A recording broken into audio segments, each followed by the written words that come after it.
युवा नेते बटूभाऊ ठाकरे यांच्या वतीने एकलव्य जयंती मोठ्या उत्साहात साजरी। धुळे शहरातील प्रभाग क्रमांक 1 मधील नगरसेवक रंगादादा ठाकरे यांचे सुपुत्र नेते बटूभाऊ ठाकरे युवा नेतृत्व असून या बटूभाऊ ठाकरे यांच्या नेतृत्वात धुळे शहरातील प्रभाग क्रमांक 1 मधील देवमडी परिसरात भव्य स्वरूपात एकलव्य जयंती मोठ्या उत्साहात साजरी करण्यात आली।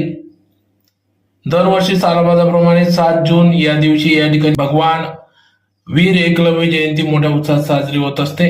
त्यानिमित्ताने आज दिनांक 7 जून 2025 रोजी सायंकाळी 6 वाजता जिल्हा क्रीडा संकुल येथून थेट देवमडी पर्यंत भव्य अशी मिरवणूक ढोल ताशांच्या गजरात डीजेच्या तालावर नाचत गाजत मिरवणूक काढण्यात आली। यावेळी मोठ्या संख्येने आदिवासी बांधव या ठिकाणी सहभागी झाले होते, तर यावेळेस महिलांचा देखील तेवढाच सहभाग दिसून आला। या प्रसंगी या ठिकाणी नगरसेवक रंगादादा ठाकरे, सामाजिक कार्यकर्ते संजय अण्णा भांबरे, नगरसेविका वंदनाताई भांबरे, माजी पंचायत समिती सदस्य छोटूभाऊ चौधरी, सामाजिक कार्यकर्ते भाऊलाल वाघ, शांताराम पहलवान, प्रवीण चौधरी, अरुण तात्या धुमाळ आदी सर्व पदाधिकारी, युवक वर्ग मोठ्या संख्येने या ठिकाणी उपस्थित होते।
जय आदिवासी।